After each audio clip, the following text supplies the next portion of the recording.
Hello, my loves. Welcome back to the Balanced Blonde podcast, Soul on Fire. I am so happy that you are here. I missed you last week. We did not have a recording go up last week out of solidarity and respect for Black Lives Matter. And honestly, no one needed to hear my voice last week. There were much more important things happening and voices to amplify and important movements that have been taking place. So I'm excited to be a part of the change, and I want to just also pay my deepest respects and love to everyone who is fighting this fight and putting themselves out there and sharing their voice, being vulnerable, for the lives lost. And I have a lot more to say, but I'm going to save it for a future episode once it feels more appropriate to speak on the subject, because right now I'm committed to learning, to making a lot of changes, to educating myself, to bringing more diverse voices on the podcast and making the Balanced Blonde a space for everyone that feels accessible and open, and where we can have these deeper, vulnerable conversations about race and equality and justice, and have conversations with people from all walks of life. So I will be sharing a lot more about that soon. I actually recorded a brief little solo episode about this that I decided to save for a later date when it just feels like a better time, because right now I just want to focus on amplifying diverse voices within this community and also get my thoughts together before I do a whole bunch of reflection. As you know, I am a reflector through and through with human design, which, if you don't know about human design, check out the previous episodes with Jenna Zoe. And yeah, right now I fully recognize that me talking about what I'm learning about anti-racism is not going to be super helpful to anyone, because there are educators for that. We have some of them coming on the podcast soon, and I'm excited to share more. So I just wanted to begin this episode by saying I love you all. I see you. I stand with you. I stand with our listeners that are from all walks of life, all races. I stand with the Black Lives Matter movement, and I'm striving to do better and learn every single day and continue to be a voice that brings love and positivity and high vibrations, and in a very accessible way. And I want to be the first to recognize that this podcast and the Balanced Blonde life has not always highlighted super accessible ways of life and veganism and spirituality and all the things. So I'm learning. There's so much more to come. I'm really excited to highlight today's guest, Jasmine Leyva, who I discovered last week in the flurry of amazing accounts being shared, and documentaries being shared and all sorts of things. And a friend of mine, a fellow vegan food blogger, shared Jasmine's documentary on her stories. Her documentary is called The Invisible Vegan, which can be found on Amazon Prime and in multiple other places, which Jasmine shared about in the episode today, which you guys will hear. And The Invisible Vegan is a 90-minute documentary that explores the problem of unhealthy dietary patterns in the African American community, talking basically about veganism in the African American community, talking about health and wellness possibilities enabled with the plant-based life and lifestyle choices. So immediately after hearing about it, I watched the documentary. Obviously, it spoke to me right away, because as a voice in the vegan community and someone who's been a champion of the plant-based diet for a long time, I wanted to learn more. And when I watched the documentary, I realized there was so much to learn.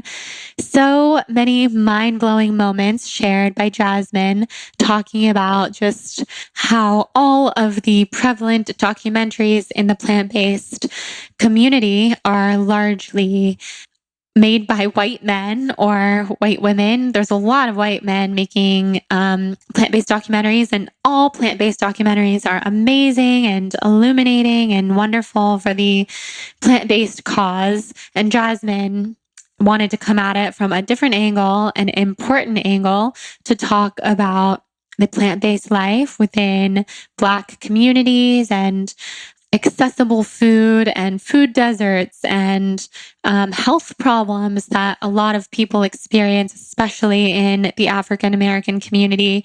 So her documentary opened my eyes. I immediately reached out to her. She was super kind and she was like, yeah, I'll totally come on your podcast this week.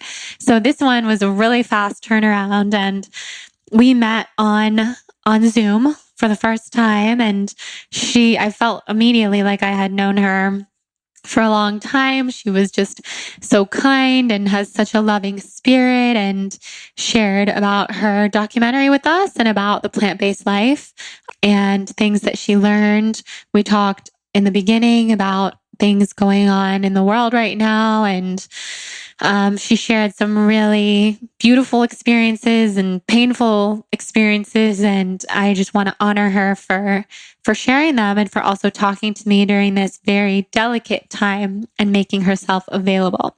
So I'm excited to highlight her and her voice today and amplify her voice and her documentary. So if you feel inclined and inspired to check out her Patreon account, which you can find at theinvisiblevegan.com, you can see different ways that you can support her and support future projects of hers that she's working on, that she talks about in this episode. She's working on a documentary about eating disorders among people of color, because she also brought to my attention that most documentaries about eating disorders are about skinny white girls, and that's just not the representation that's needed or accurate, because this is a problem for everybody. So that project is important, and you can support her by checking out her Patreon and following her on The Invisible Vegan, tagging her when you listen to this episode, show her the TBB family love, welcome her to our TBB fam. And yeah, I'm super excited for this episode. I also just want to invite all of you to share some of your favorite voices with me, people of color and otherwise. I also want to start highlighting more people in our community, the Balanced Blonde community, people who are doing cool stuff, creating stuff, brands, podcasts. I want to start highlighting more of your voices and amplify in the best way that I know how, which is here among our very powerful group of listeners. And I just wanted to thank everybody for the loving messages that you've sent my way during this time. And I'm actively sending that love back out to you in every moment and striving to do better. And you can check out my blog post that I wrote last week for a little bit of my take on spirituality and taking action with everything going on right now. If you feel inspired to read more about that, and I really am doing so much research about consciousness and escalating into a 5-dimensional earth and entering this new earth and making our earth a better place for our future children and generations. So expect a lot of info on that to come soon. Today's episode is all about The Invisible Vegan, Jasmine's documentary. I can't wait for you guys to hear it. Before we dive into the episode, I want to thank our sponsor for the show, Four Sigmatic. First of all, I want you to know that you can use the code BLONDE at any time to get 15% off all Four Sigmatic products. Four Sigmatic is mushroom coffee. They are full of adaptogens, functional mushrooms, organic ingredients. They are scientifically proven to help you heal. I have been like off and on with caffeine for a long time. Many of you guys know this. I've lately started drinking caffeine again because Jonathan has me on this whole bribery basically to start waking up earlier, but it's working. And so I've been drinking coffee in the mornings, and I always add Four Sigmatic into my coffee. You can also drink Four Sigmatic products without caffeine.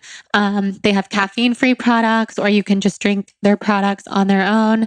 I like to add it into my coffee for some added functionality. I like to add chaga into my coffee with a little bit of, my latest is this like black sesame seed milk from Whole Foods. And then I add cinnamon, and I use my frother, and I add chaga into the cold brew, and I use this coconut cold brew from the farmer's market, and it's so good. So I highly recommend that. The chaga helps me feel alert, helps my body feel calm. I'm also really into ashwagandha, which has been a favorite adaptogen of mine for a long time. If you want to learn more about functional mushrooms, Four Sigmatic's site can teach you everything you need to know. We've also had Taro, the founder of Four Sigmatic, on the podcast to talk all about functional mushrooms, foraging mushrooms, the everyday magic of functional mushrooms and all that they are. And I'm just a big fan. Four Sigmatic has also expanded into protein powders and skincare. And you can shop by category. So I know a lot of us right now are focusing on our immunity. You can shop all of their immune boosting products. Chaga is actually one of the favorite immune boosting products. You can also shop my favorites by going to foursigmatic.com/blonde, where you'll see a lot of my longtime favorite Four Sigmatic products. On there, you will see the adaptogen coffee that is my actual favorite of all of their products. And yeah, you can also shop by caffeine or no caffeine. There's so many wonderful options. Use that code BLONDE, BLONDE, for 15% off. Find your favorites, tag me on Instagram, stories when you try them, and enjoy. And now let's head into this episode with Jasmine.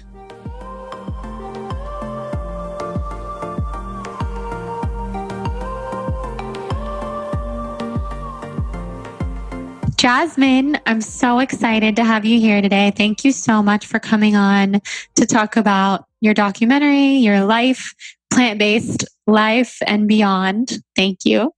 Well, thank you for having me. Of course. I'm just sad that I didn't know about your documentary before this week, because I checked it out. I've watched it twice now. I've learned so much. And being such a proponent of the plant-based lifestyle, I was kind of shocked at all that I had been blind to. But beyond talking about the documentary, first I want to start with talking about you and asking you how you're doing. And it's been quite the week in LA, America, history. So just talk to us. Tell us how you're doing. You know, I'm doing fine now, but earlier this week that wasn't the case because there was looting right outside of my apartment. Oh my gosh. Yeah, like literally you walk outside and it's just like all these police officers had our block surrounded. And, you know, it was sirens every 10 minutes. It was 5 helicopters just hovering. And that's what it was like in my home. So I was so tense and just emotionally hurt over what happened on top of that. But then, you know, I decided to, you know, I saw all this footage of people looting. I was seeing the looting outside of my door, but I also wanted to see, okay, what's the other side of this that I'm not seeing? So as a filmmaker, I'm like, okay, let me get my camera out, go downtown. And I found it was a large protest with thousands of people. And it was the most healing experience I had. And it kind of like, it nourished my soul to see so many people kind of come together and unite, even though it's because of a heinous reason. Right. Wow. That's beautiful. I'm so glad that you had that experience, because that must have been, I can only imagine how tense it must have felt with the looting right outside of your home. And on top of it, emotions are so high and like tragedies are happening left and right, and it's a heavy time. It is. It is. So But I'm glad that more people are, it's great to see more people are getting it. Because as a Black woman, you feel like Black issues, like that's my problem.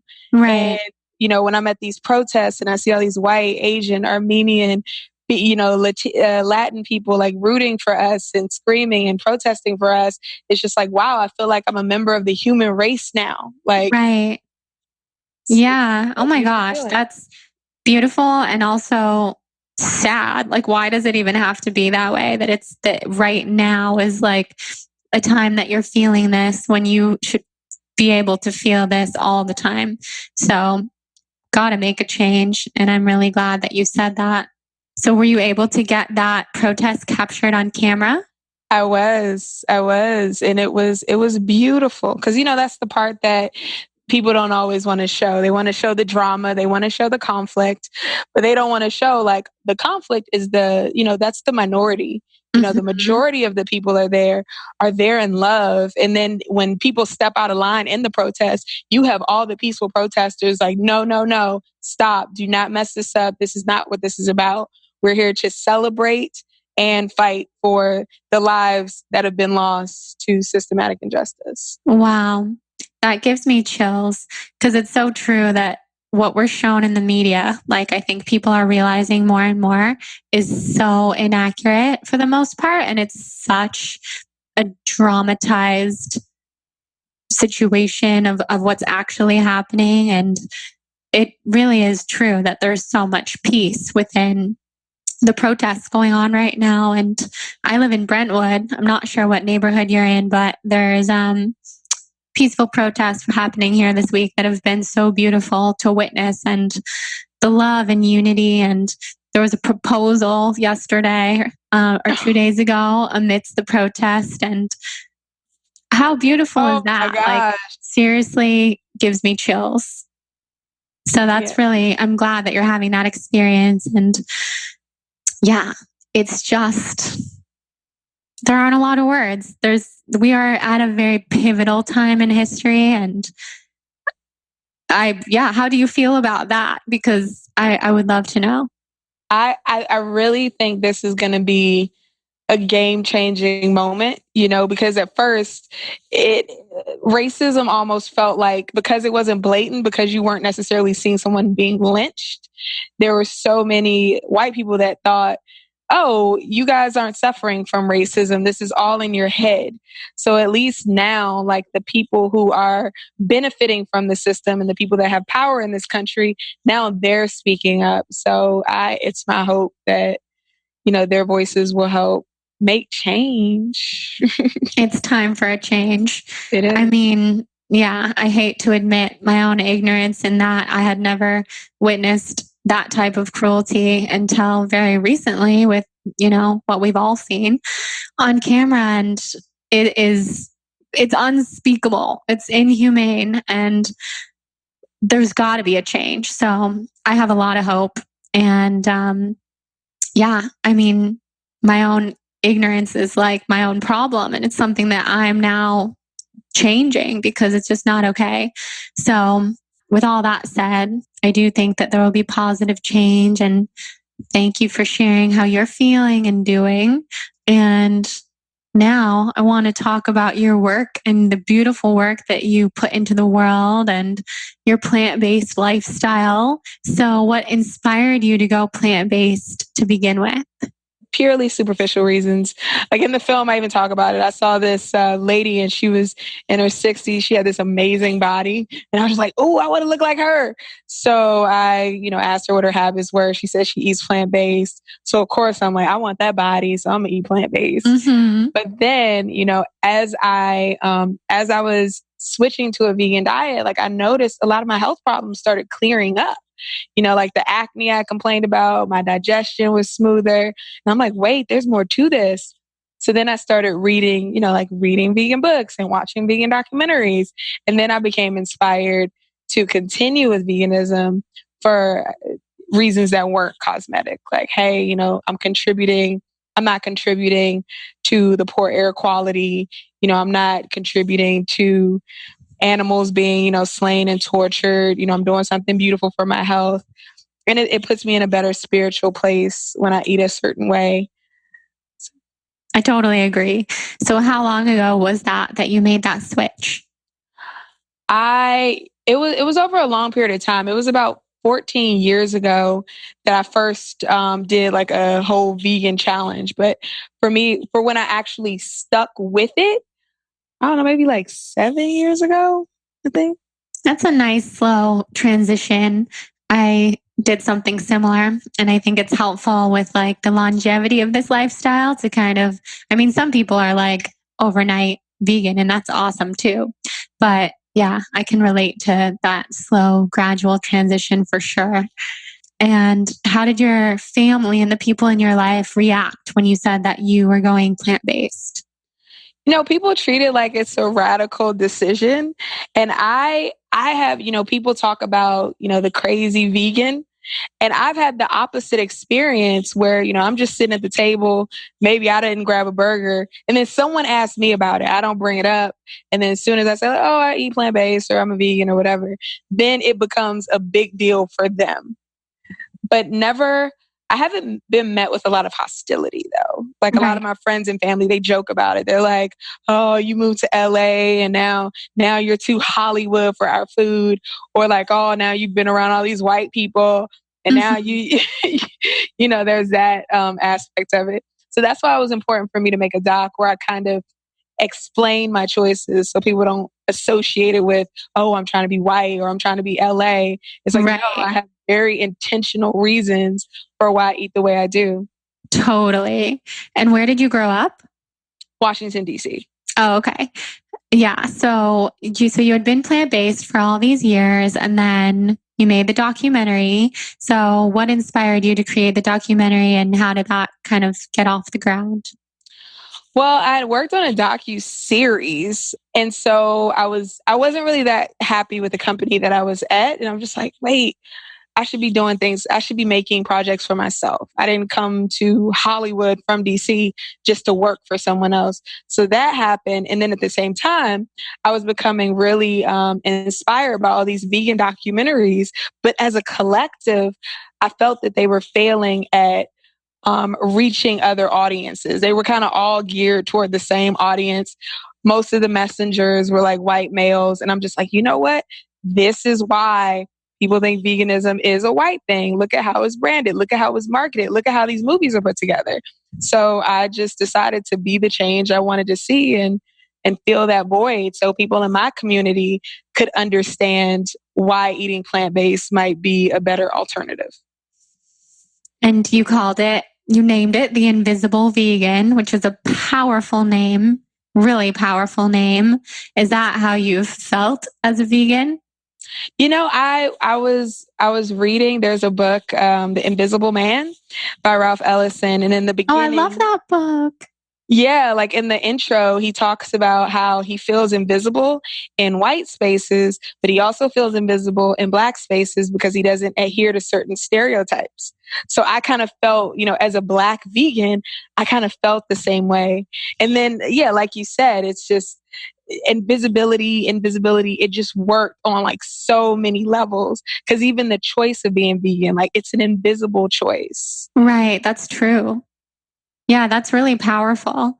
So, how did you go about finding all these awesome voices to put in the documentary? Like, you had some celebrities in the documentary and lots of different range of voices. Were those people that you knew or like people were volunteering to be in it? I want to know the whole process. Some of them, there were a few people that I know because if you've seen the film, so you saw it through some of my friends in there.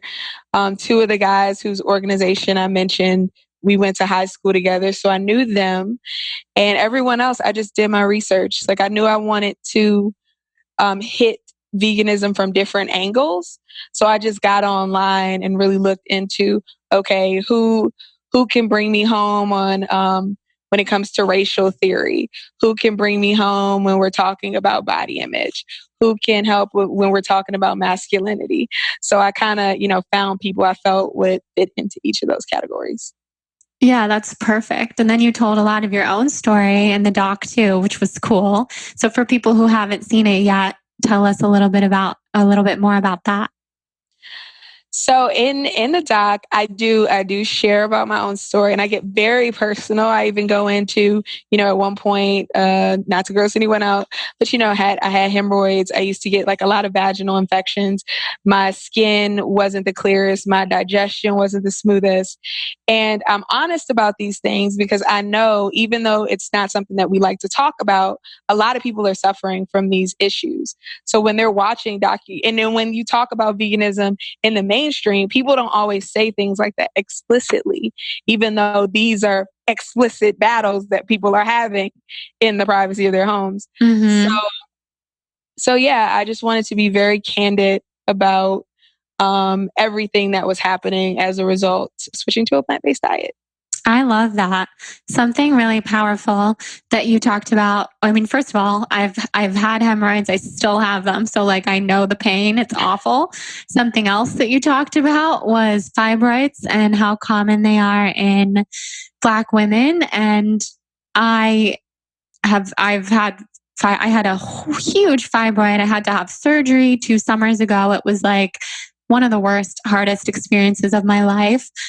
No, it's all good. I just bring it up because I learned after having the fibroid, and then I had some smaller ones too, how prevalent they are in African American women. And I was wondering if you could speak to that and how the girl that you highlighted in the documentary had 22 fibroids. And I mean, her sharing her story was like really illuminating. And that was just a really fascinating part to watch.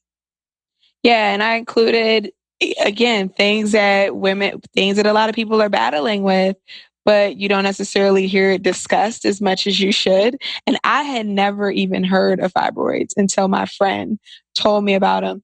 And I had another friend at the same time who was going through her own battle, and she would always tease me about my vegan food. But then she adapted a plant-based diet, and she said that like she noticed she wasn't in pain. Like it took, I don't think it, destroyed the fibroids, but it calmed down the symptoms at least. So Mm-hmm. when she told me that and kind of learning about Erica's story and about how when, she ate meat, like it sped up the growth of her fibroids, I'm like, see, this is something important to a lot of women. This is something that needs to be in the stock. And she's Yeah, actually creating her own documentary called Red Alert. really. Yeah, yeah. So I'm helping her with that project. And yeah, What's it about? It's about her battle with fibroids and how like a lot of people we don't talk about them in our community as much as we should, considering the amount of people battling with that issue. Oh, for sure. What's her experience now? Are the fibroids shrinking? I mean, this is a topic I could go on forever because I have had them. I know the pain. It's scary to be told as, a woman who wants to have children that like that can interfere, and it's a really serious issue. Well, she wants to have children. She would make an amazing mother. She has never been able to, I guess, get pregnant. And, when she switched over, she was able to at least, I guess, bring a baby to term for the first time. It didn't make it, she didn't make it to full, I guess, the second trimester, but she was thankful to know, okay, at least I am able to get pregnant. Yeah. I mean, to know that that's possible is Right. huge. Well, I can't wait to watch her documentary. Yeah, me And I too. love that you're working on it. Mm-hmm. That's so cool. All right, guys, just a brief interruption from this episode with Jasmine to talk about my favorite vegan protein bar. So since we are talking about plant-based diets and making them accessible and honestly just spreading the plant-based movement far and wide, I am so honored to be partnered with Go Macro, which is a fabulous vegan protein bar that's accessible and affordable. It is mother-daughter owned. They are based in a rural community, and their mission is to spread awareness for a balanced plant-based lifestyle with products that have a positive effect on the world. So before we go any further, I want you to know that you can use the code BLONDE, BLONDE, for 30% off plus free shipping on gomacro.com, which is a huge deal, 30% off plus free shipping. I would highly recommend trying their peanut butter chocolate chip, which is my personal favorite flavor. We put them in our wedding gift bags because we love them so much. Go Macro is made from simple, high quality ingredients that are certified organic, vegan, gluten-free, kosher, non-GMO, clean, raw, and soy-free. They have 15 different flavors. They're all delicious. They have some flavors that are nut-free for all of my nut-free friends that are also super delicious. They're all about advocacy for the animals, which I can totally get behind. And I'm just a fan of them in general. I'm a fan of their mission. Every single product I've tried of theirs has tasted delicious. So check them out. Tell me what your favorite flavor is. If and when you try, use that code BLONDE for a discount and support this fabulous mother-daughter owned vegan mission-based company. Now let's get back into this episode with Jasmine.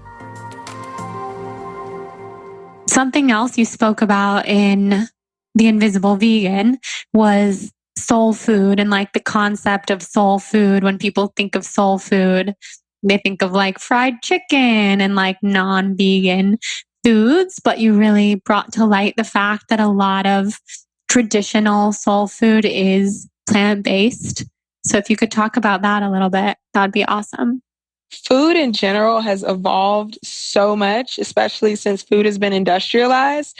So when people say like, oh, soul food, this is our culture, this is the delicacy we created during the times of slavery, it's like, no, it's not. Like we weren't, the slaves, the Black people from that time, they weren't eating macaroni and cheese out of a box, and even if they were eating, they were eating fried chicken, but at the same time, they weren't sitting around at work all day. Like they were out in the fields, they were working, and they were preparing foods that would keep well because they didn't have access to a lot of other options. So like now, I don't, in my documentary, I don't want to bash soul food at all because I think it was necessary. It was a beautiful creation for that time. But we're in another time now. We have access to healthier foods. We can literally give our children healthier lifespans. Why would we not do that?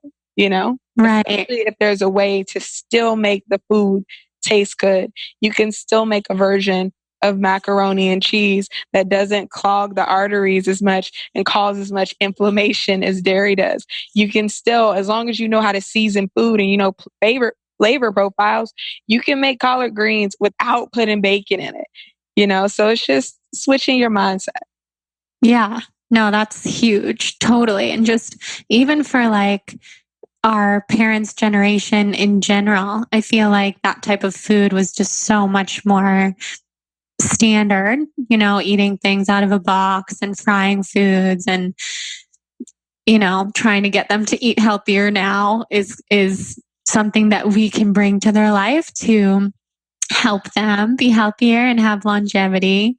So have your parents adapted at all, or like your family members, to eating more plant-based because of what they've learned from you?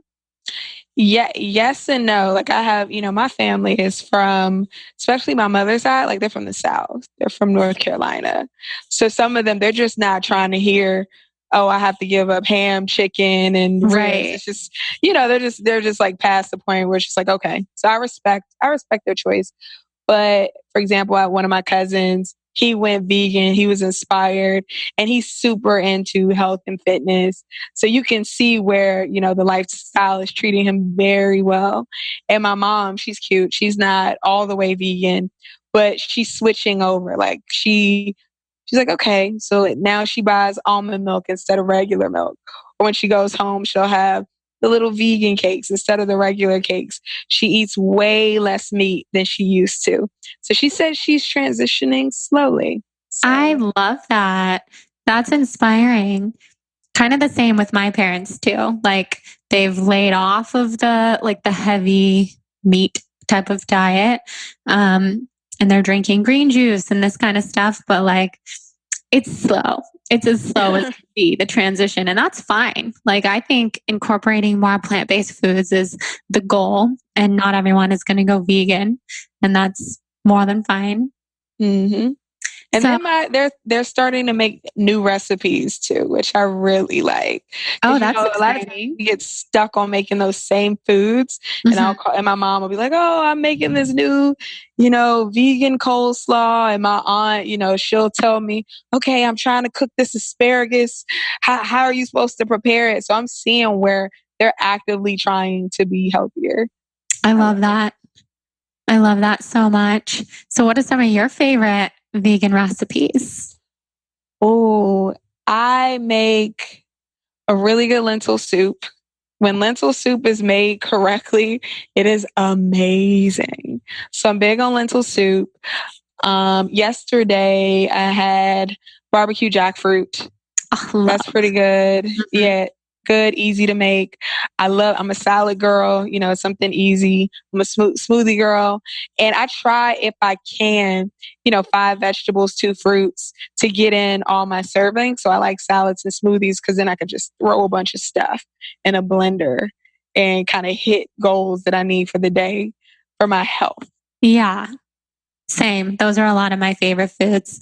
Also, I need your lentil soup recipe because that's my husband's like favorite meal. We definitely haven't mastered it yet, so gotta get that recipe from you. Okay, yeah, I can send it over. Yeah, and your husband is vegan, correct? For the most part, but he's kind of a scavenger. So it's a thing where if I'm not around, like he does not make his own food at all. So Uh-huh. say I go out of town for a while and he's left to get things on his own and he goes somewhere and all they have is, something that might have meat or dairy in it, he will probably just eat that. Right. Yeah, no, that totally makes sense to me. That's how my husband was too, up until this year. And then he made a pledge to go fully vegan just to kind of do like a year-long challenge, which will definitely extend because he likes it. But he loves all the like alternatives, like the plant-based sausage and like plant-based burgers and stuff that has made it more possible for him, which I'm all about, even if it's not like the same for all these same health reasons that I'm into it. It's fun to have him on this path. Yeah, and I've heard people complain about vegan influencers who have a mate that isn't vegan. But for me, I wasn't vegan when I met Kenny. And I never want to feel like I'm giving him some kind of ultimatum. Like, just because I flipped the script, you need to do that too. It's just, I don't think that would be a fair thing I to agree. demand in a I agree. I relationship. think we got to lead by example. They can make their Exactly. own decisions. And Jonathan always says, like, I'm not vegan because of you. I'm vegan because I made that choice. And I like hearing that because I think pushing any type of lifestyle on anyone is not the way to go. So I totally respect that and feel you. But I'm sure he loves all the food that you make him. Oh yeah, yeah, he loves it. And that's the thing. It's just like at the end of the day, so, less animals are dying because I'm preparing pretty much Exactly. all of his food. It's just if I go out of town or something, it's just like, well, who knows? Yeah, you're on your own. Right. Totally. So I saw with your documentary that it was turned down by Netflix, which I want to talk about. Why? It's amazing. It needs to be available everywhere. Oh, thank you. So Netflix was going through a transition where they wanted to start creating a lot of their own content. So they were being very, I guess, they were being picky about which third party projects they put on their network. But did I see something like it was accepted to Netflix and then it was like not anymore, or am I wrong? Okay. No, Netflix turned me down from jump. But Amazon Prime, on the other hand, was a go. So Love Amazon it. and Tubi, which is a free streaming service, and Quelly TV, which is a female Black-owned streaming service. Oh, cool. So do most of your viewers come from Amazon Prime or from all of these places? Yeah, definitely Amazon Prime. Yeah, I feel like that's a really good place to be found, to be seen. What's the response been like overall? Oh, overall, it's been extremely positive.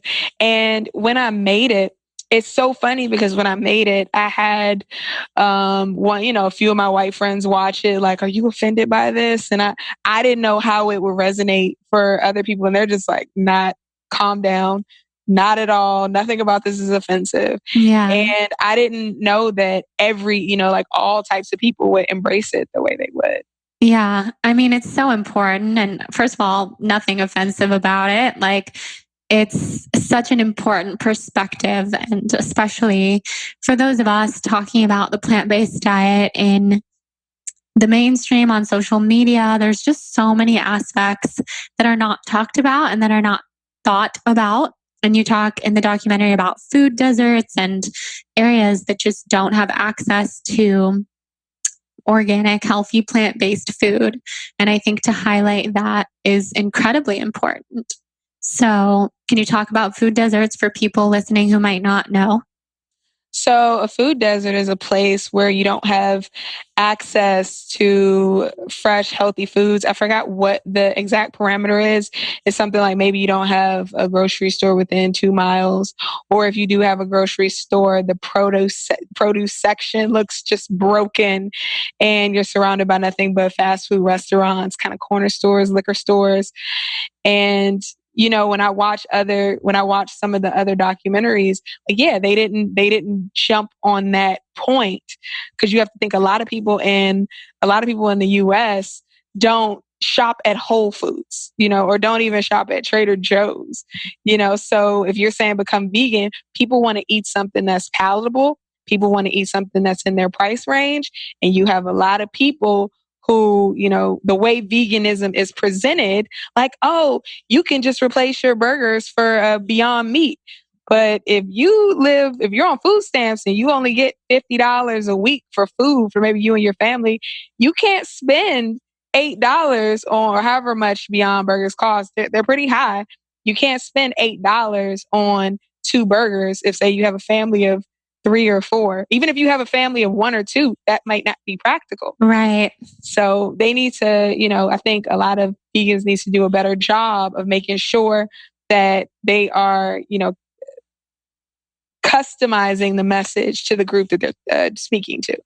Yeah. No, that was very eye-opening for me as someone who's always like, it's easy, just swap it out, just go to the farmer's market. Mm-hmm. And I realized through watching your documentary, no, like, it's not easy for everybody. And it was so important for me to learn to tailor the message and ultimately make this lifestyle more accessible to more people. So what would be your tips for people who are very strictly on a budget, who want to eat more plant-based? Like, what should they buy? What should their grocery list look like for like a week? I would say one thing, this might sound crazy, but I was never a big bean person, but I was also buying canned beans. If you get beans by the bag, they're cheaper. It's not expensive food at all. There's so many different types of beans, so you get variety. And if you season them yourself with, kind of fresh garlic and, like fresh seasonings, it can taste so good. So I think beans are a staple. Something like rice, that's a staple. In the film, Tracy McCorder points out you can swap out, white rice for brown rice, which is, not super expensive if you're not buying organic. What else can you put in there? And when you go to the produce section, look for items that are on sale.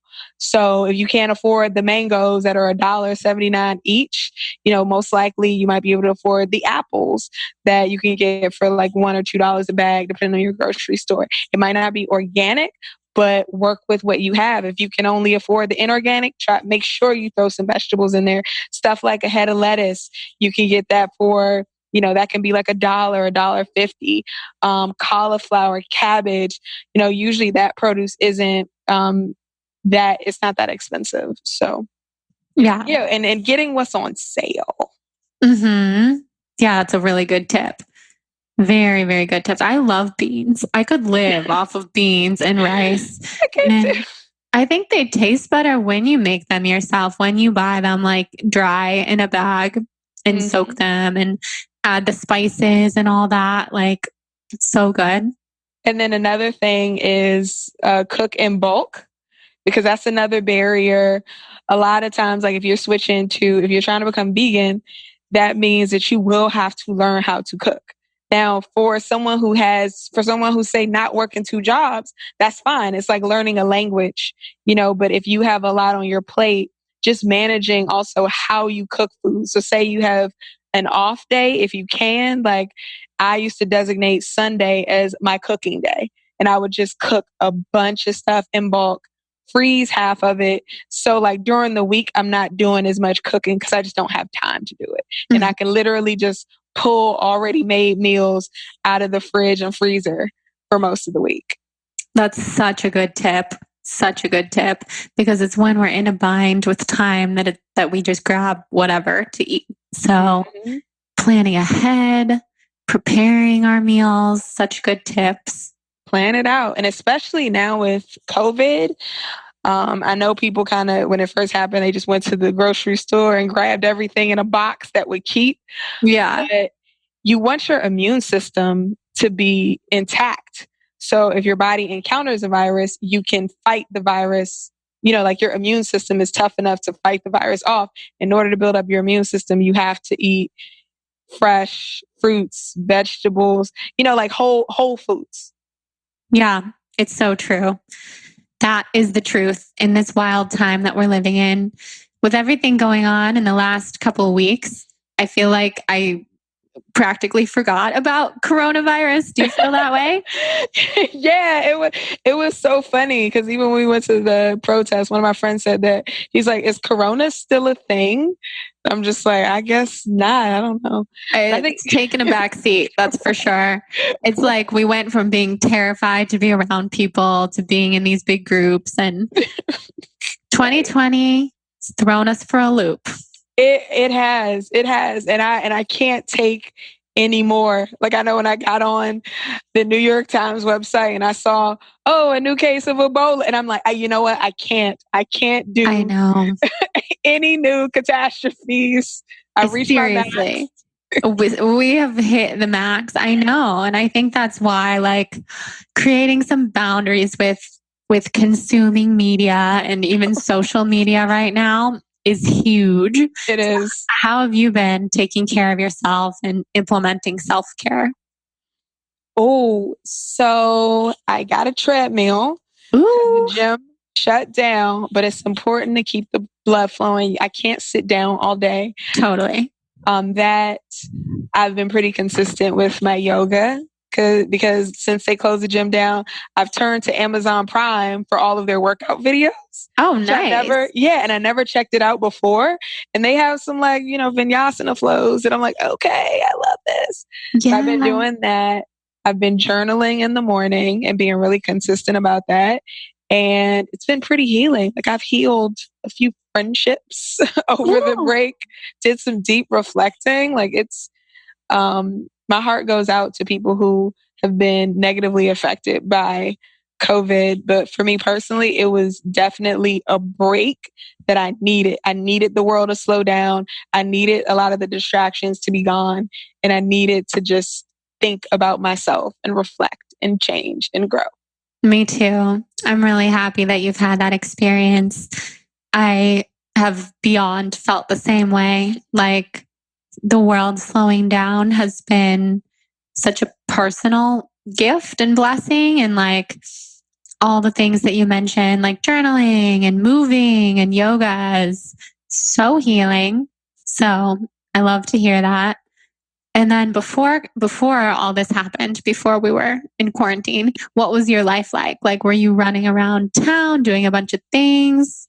I was before I was going to a lot of speaking engagements in different states and sometimes out of the country. So I was doing a lot of traveling. I had a professorship on the horizon. And what else? Yeah, I was just kind of moving with the inertia of life, but not reflecting on things that were going on in my life. So yeah, I feel that.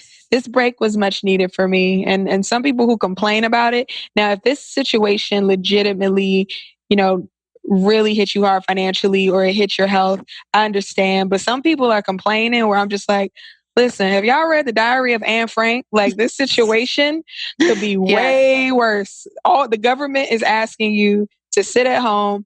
If you need to, watch Netflix all day and collect free money. And, like, things could be worse. Mic drop. That's for sure. No, I totally agree. So the speaking engagements, were they all for the documentary or for various things? Yeah. So now, ever since I did The Invisible Vegan, I'm kind of, a figure in the space. So I go to a lot of different vegan events or health events, animal rights events. And when COVID happened, it kind of just put a stop to that. And I still do virtual panels, but the travel aspect is not popping right now. Yeah. Right. For real. And then professorship, what was that for? Screenwriting. Oh, cool. Mm-hmm. At what school? Savannah College of Art and Design. Nice. That's amazing. So did you go to school for screenwriting? Yes, I got my master's degree in screenwriting. You did? That is so cool. I'm obsessed. I love that. I took a screenwriting class in college and I wanted to either major in it or minor in it. I was an English major, so it wasn't too far off. And I ended up pursuing more playwriting and then fiction writing. And so I'm really inspired by that. And it's such an art. It has such an art to it, screenwriting. And I love that you got your master's in it. That's a big deal. Mm-hmm. Mm-hmm. And it's, last year I did, I won a lot of screenwriting competitions. So it's not like I've sold some big screenplay, but I do like the fact that I've been able to put my work out there and compete against thousands of people and have it recognized. Even now, Women in Film, they did a competition where people had to put together 2-minute shorts. So me and my girl, of course, we did one. And we're in the top 20. They selected 200 initially. Now we're in the top 20. So on Tuesday, I'm going to win the competition. So hell yes. Manifesting that. Yeah. Wait, so next Tuesday, that's when the winner comes out? On Tuesday, yes. Oh my gosh, you have to update me. This episode's coming out on Wednesday. So perfect. If you update on your Instagram or something, people listening can go check it out. Oh, cool. Okay, cool. Yeah. Let's talk about supplements, specifically vegan supplements. This is an episode where we're talking all about the plant-based life. And while I am a firm believer that we can get all of the nutrients we need, usually from a plant-based diet, some of us still need supplementation, especially women who are working on balancing their hormones or working on some kind of nutritional deficiency, which a lot of us go through at different times. So you can check out humnutrition.com to shop supplements. You can shop by vegan category or whatever category speaks to you. You can use the code SOUL, SOUL, for 20% off all products on humnutrition.com. And if you're new to the supplement world and you're not really sure where to start, or it just doesn't really seem like your kind of thing, but you're interested in it, but you don't know what to buy or what to use, you can speak to a nutritionist on humnutrition.com. You can take a little 3-minute quiz, which will match you with your most effective solution. And the nutritionist there can help you out and chat with you. They're amazing. I actually know 2 of them personally from just different parts of my life, and am a huge fan of the fact that they offer this. I have a lot of different favorites when it comes to my hum nutrition products. Right now, I'm relying very heavily on the Mighty Night because I haven't been sleeping that great. There's a lot going on in the world. I need that extra boost of supplementation, CoQ10, valerian root, passion flower, different ingredients that are found in the Mighty Night. It also helps a lot with skin cell turnover. So it helps for cell renewal for your skin. It also promotes optimal sleep. It's vegan. You can take it right before bed, with or without food. Really easy. One of my favorite supplements that they offer. I'm also a huge fan and have been forever of their Big Chill. Helps the body cope with stress. Another thing that a lot of us need right now. Enhances your ability to stay calm and focused. Clinically proven to help your body manage stress. It's full of adaptogens like rhodiola. And also, you take this one with food. It's easy, it's great, it's gluten-free, non-GMO, sustainably sourced, pure and potent, all the things. So use that code SOUL, SOUL, for 20% off. And now let's dive back into this episode with Jasmine. Yeah, so you're the Invisible Vegan on Instagram. You've definitely become an influencer. Was that was that happening before the documentary, or that was all because of the movie? It was because of the movie. I did a crowdfunder campaign to pay for the film. So in the process, before doing a crowdfunder campaign, like I had to do a social media campaign to get my numbers up a little bit. Oh, yeah. Mm-hmm. Cool. And what do you think of the influencer life? If I could go through life and not have to deal with social media at all, like I would be so happy. Yeah. But it's definitely in my best interest as someone in the media to force myself to be a part of the space. Mm-hmm. I honestly think the comment section on social media is the worst thing that happened to humanity. Oh my God, I agree. Do you get mean comments? I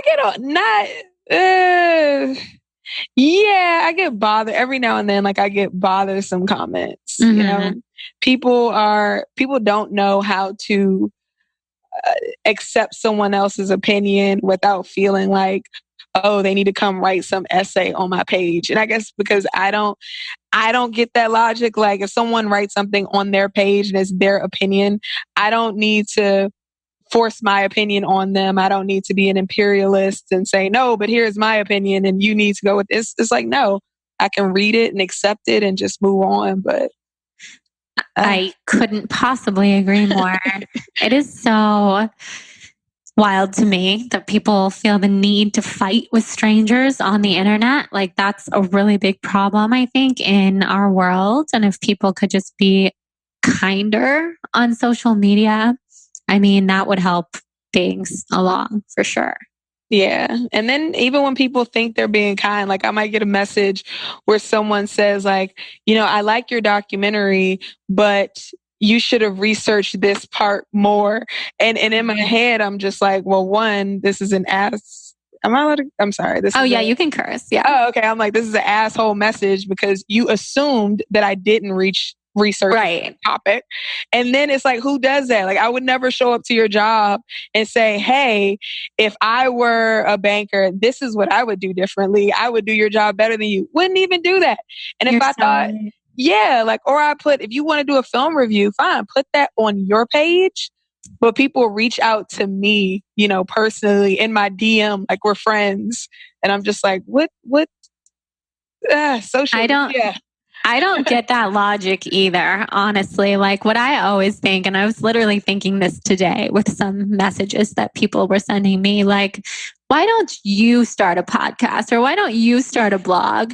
And you tell me how that goes. Tell me if you hit every point from every point of view and offend no one and, you know, speak your truth, but don't talk about yourself and like do all that. Because that's what people are trying to put, you know, on all of us, on me.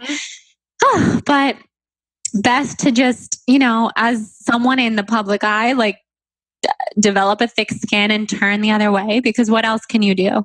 It's so hard, but trust me, I get it. And it's funny. I think your documentary hits on so many things that other documentaries that are similar don't touch on. So I would give you the opposite review. I think that you touched on so many things that are so important and need to be shared. Thank you. I appreciate your opinion. Yeah, of course. So what are you working on now? What's on the horizon? So I want to do a follow-up piece to The Invisible Vegan. Yay! I need to figure out how I'm going to get it funded. Yeah, so I'm working on a follow-up piece to The Invisible Vegan, and another quarantine. I did a quarantine documentary. It was like a 1-minute doc on food disorders in communities of color. Because that's another issue. Like, I've watched every film on eating disorders, and I'm like, so you guys are under the impression that only very skinny, affluent white women battle with eating disorders, because you never see it represented in any other context. Mm-hmm. So a few ladies, a Mexican American woman, another Indian American woman, they shared their story, and I created a little piece for that. So I want to make that into a longer project. Yes, that sounds so interesting, and also like so on point for my community listening, because something that we talk about, eating disorders, and it's so prevalent for every woman and every person. I wouldn't even just say women. Yeah. Thank you for pointing that out. I'm excited. So what's it called? Or does it have a name? I called it More Than One Face. When I make it longer, I don't know if I'll use that title, but that was the title I used for this short. And it's on, because it's only a minute long, but it's on, if you go to The Invisible Vegan, you can see it on there. Oh, cool. On Instagram. Yeah, that's really interesting. Is that something that you've ever experienced, or not so much? Because because I don't think anyone ever taught me how to have a healthy relationship with food. It's just something you do, but it's not something you discuss.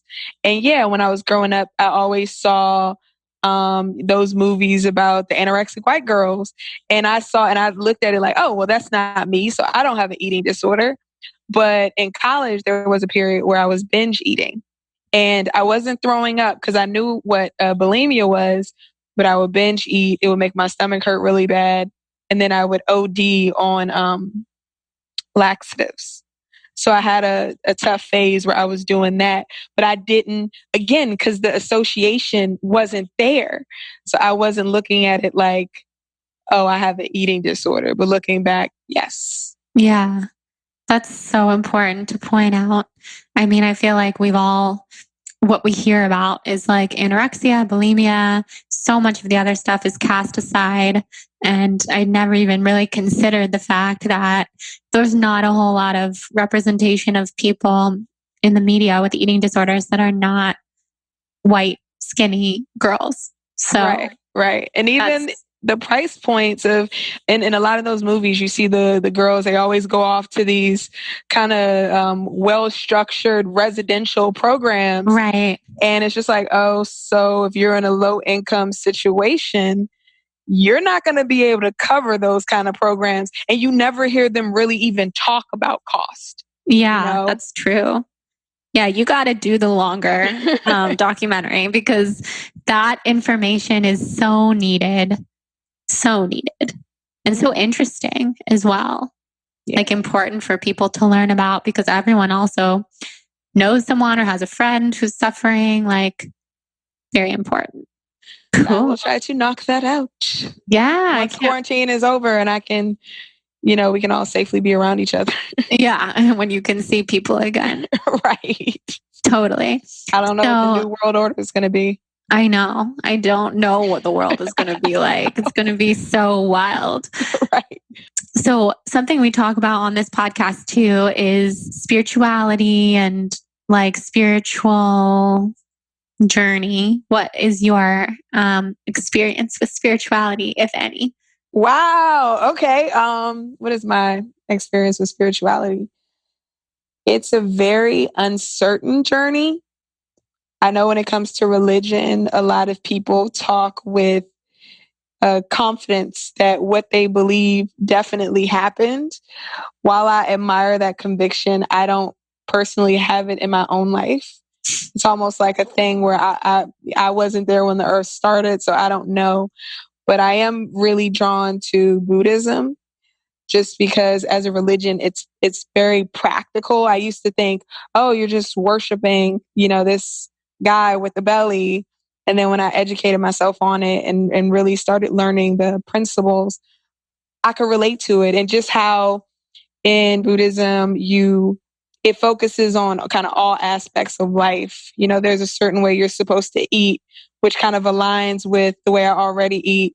There's a focus on, kind of the yogi aspect to it, where there's, a way you're supposed to take care of your body and just, how you're supposed to look inward for answers instead of looking outward, to the sky, and how you just need to quiet your mind and just practice more, like stillness and mindfulness. So I really admire that. Christianity, I was raised in a household where my mother was Baptist and my dad was Catholic. So nothing was forced upon me, but I'm reading the Bible now, trying to get a better understanding of that religion since the majority of the country follows it. So it's just like I have love for all religions. I don't always like what people take from religion because I'm like, that's not what Christ stood for. That's just some man-made rules that you're imposing on people, which isn't cool. Mm-hmm. So yeah. I love that. Yeah, Buddhism speaks to me as well. I mean, I have a lot to learn with it, but every time I do look into it, I'm like, "Ooh, I like this." Yeah, it's pretty cool. Yeah, that's amazing. And do you know anything about your astrology, like your sun, rising, and moon signs? I'm an Aries, so that feels pretty appropriate because I'm fiery, and I'm Fiery. on the cusp. So I have a chill side too. So on the cusp of Taurus. No, of Pisces. Oh, so when's your birthday? March 22nd. Oh, nice. Yeah, and then my moon sign is a Leo. Oh, Leo moon. I love that. And what about your rising? Do you know? I don't know my rising. I love a Leo moon. I'm super into that stuff. My husband's a Leo with a Pisces moon. So you guys are almost like flip-flopped, but you're an Aries. Aries are awesome. I agree. Yeah, fiery, get shit done, inspired. I love it. What's your sign? I'm a Libra. Libra. Oh, I love Libras. My mother's a Libra. One of my best friends is a Libra. Cool. So I get along with Libras. Yeah, I think Libras and Aries definitely get along. Like we're quite opposite, but in a good way. Right. In a complimentary way. Yeah, for sure. You absorb us. Yes. I love it. So final question. This is the Soul on Fire podcast. So what would be your tips for everyone listening who are looking to live a soul on fire life? If you want to live a soul on fire life, one, I would live with intention. Don't let your life just be you going along with the inertia of everything happening around you. Put deep thought into the choices you make because those choices reflect what kind of human being you are. And always think about, how you can be the greatest you at all times. Like, don't show up to be mediocre. Don't go to work to be mediocre. Don't be a mediocre friend. Like, approach everything with greatness, and then you'll be, whatever energy you put out, that's what you're going to attract. And I think that's a soul on fire instead of a soul that's kind of just drifting. I totally agree. That's beautiful. Thank you for that. Well, everyone can check you out at The Invisible Vegan. And what else? Where else can they find you if they're looking for you? Or is that where you are everywhere? That is where I am. We have a website, www.theinvisiblevegan.com. It is at The Invisible Vegan at Instagram. There's a Facebook, and at Invisible Vegan without the on Twitter. Love it. Yes. Oh, and I'm sorry, one more thing. We just created a Patreon account. So I want to use that in helping to fund the next, the follow-up project. So if you can, please go to that and support. Yes, you guys, check it out. Support. That's an amazing way to support your message and the work you're putting out into the world. So I'm excited about that. I'm excited to see what comes from you next. And when the world gets a little less crazy, I hope I can meet you in person and we can have some vegan food and hang out. Oh yeah, you can. You're over in Brentwood, so you can. I don't go to the West Side a lot, so because I'm in the Valley. Oh, what part of the Valley? I'm in Van Nuys. Oh, okay, nice. So yeah, we can hit a West Side restaurant. Yes, I also love. Have you ever been to Sun Cafe? Oh, absolutely. On your side of the city. I love that restaurant. Yeah, I used to live in North Hollywood, so I would go there all the time. Yeah, it's literally the best. Like, it's one of the only things that I drive all the way that direction for. And I get it. Do you get the kale shake? Yes. It's so good. And all the raw desserts are so good. Amazing. Well, we can go there. It'll be awesome. Oh, yeah, we could definitely go there. I'm always down for Sun Cafe. Me too. Well, thank you so much for coming on. I'm very excited for everyone to check out The Invisible Vegan and see what's coming on the horizon from you. So thank you so much for coming on. And thank you for creating this positive platform and, letting me be a part of your vision. I deeply appreciate it. And I appreciate you. So thank you. Thank you. All right, guys, thank you so much for listening to this episode with Jasmine. I hope and know that your eyes were opened as mine have been by listening to her story, and The Invisible Vegan is definitely worth the watch on Amazon Prime or any of the other places that she mentioned in this episode.